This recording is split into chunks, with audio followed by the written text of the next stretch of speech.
دماغ کو انسانی جسم میں سپر کمپیوٹر کا نام دیا گیا ہے۔ اس میں جو جسم کے اعضاء ہوتے ہیں ان اعضاء کے پھر مختلف نام رکھے گئے ہیں۔ تو جو انسانی دماغ ہے اس کو جو نام دیا گیا ہے وہ سپر کمپیوٹر کا نام دیا گیا ہے۔ دماغ کیا ہے؟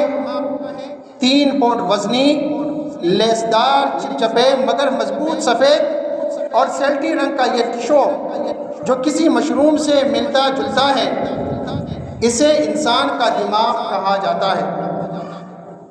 اور دنیا کے تمام عجوبے، دنیا کے تمام سپر کمپیوٹرز اس کے مقابلے میں بچوں کے عام کھلونے سے زیادہ حیثیت نہیں رکھتے۔ آئیے دماغ کی کہانی خود اس کی زبانی سنتے ہیں۔ ابھی سائنس نے ایسا کوئی کمپیوٹر ایجاد نہیں کیا، نہ اس کا امکان ہے، جو میرے لامحدود پراسرار عقل کو ششدر کر دینے والے کاموں کی نقل کر سکے۔ یہ ہمارا دماغ کہتا ہے، اپنی کہانی ہمیں سناتا ہے کہ ابھی تک دنیا میں سائنس نے ایسا کوئی کمپیوٹر ایجاد نہیں کیا، نہ اس کا امکان ہے جو میرے لامحدود پراسرار عقل کو ششدر کر دینے والے کاموں کی نقل کر سکے۔ حتیٰ کہ ابھی تک سائنس میری مکمل کارکردگی کا اندازہ لگانے میں بھی کامیاب نہیں ہو سکی۔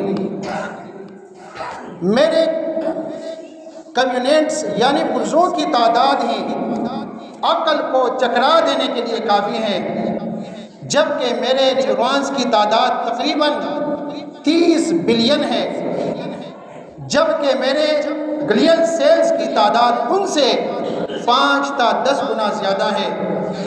یہ ناقابل شمار تعداد تقریباً 7 انچ کی انسانی کھوپڑی میں آرام سے رہتی ہے۔ اسی کو دماغ کہتے ہیں۔ یہ دماغ ہم سے کہتا ہے، ہر انسان سے، کہ آپ مجھے اپنے جسم کا حصہ سمجھتے ہیں، لیکن میں اصل میں آپ کی شخصیت، آپ کے عمل، رد عمل، پسند ناپسند، ذہنی صلاحیتیں، اچھائیاں برائیاں، سوچ فکر، سب دراصل میں ہوں، یعنی آپ کا دماغ۔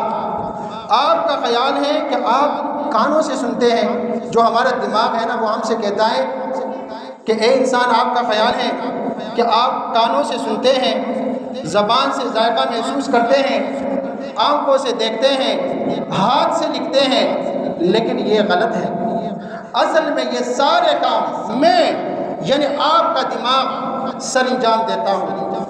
کان، آنکھ، زبان، ناک یا انگلیوں کے کام صرف معلومات جمع کر کے مجھ تک روانہ کرنا اور میرے احکامات پر عمل کرنا ہے۔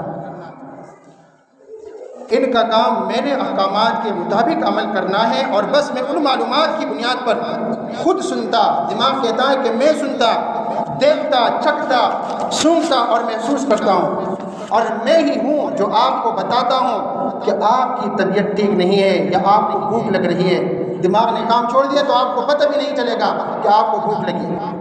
حتیٰ کہ آپ کی ہر خواہش اور موڈ کے بارے میں بھی میں ہی آپ کو اطلاع فراہم کرتا ہوں۔ اس وقت بھی جب آپ گہری نیند سو رہے ہو، میں ہمیشہ کی طرح جاگتا رہتا ہوں۔ جب ہم سو رہے ہوتے ہیں تب بھی ہمارا دماغ سوتا نہیں، جاگتا رہتا ہے، اور ساری دنیا کے سارے ٹیلی فون ایکسچینجوں سے کئی گنا بڑی کمیونیکیشن ٹریفک کو روا دبا رکھتا ہوں۔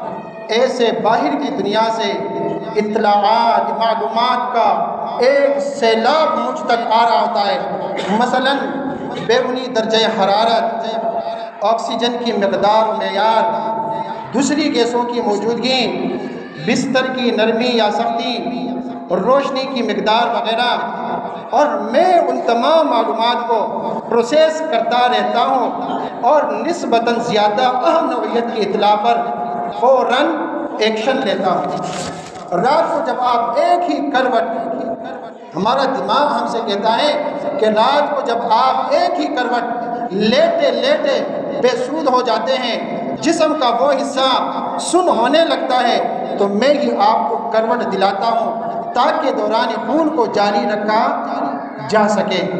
جسم کے کسی بھی حصہ پر مچھر کاٹتا ہے تو میں ہی آپ کے ہاتھ کو متصرہ مقام تک پہنچاتا ہوں۔ اب دماغ کی باتیں میرے بھائیوں ختم ہونے والی نہیں ہے کہ یہ جو ہمارے دماغ میں جو نظام رکھ دیے گئے ہیں اور اس کے جو کام ہیں، یہ سپر کمپیوٹر میرے بھائیوں اللہ نے بنایا ہے، اور یہ تب تک چلتا ہے جب تک اللہ کا حکم ہوتا ہے۔ تو یہ جو ہمیں عطا کیا گیا ہے، ہم اپنے دماغ کے اپنے آپ کو مالک سمجھتے ہیں، لیکن وہ محدود مدت تک کے لیے ہوتا ہے۔ تو ان سب چیزوں کا حقیقی مالک صرف ایک اللہ ہے۔ یہ تو اس کتاب سے ایک ہی مضمون میں نے آپ کو پڑھ کر سنایا، باقی جو دیگر اعضاء ہیں جسم میں جو بڑے بڑے نظام اللہ نے رکھ دیے ہیں، میرے بھائیوں ہم پڑھ کے حیران ہو جاتے ہیں۔ یہ اللہ رب العالمین کی قدرتیں ہیں، یہ اللہ رب العالمین کا بنایا ہوا نظام ہے، اور سب کا مالک صرف ایک اللہ ہے۔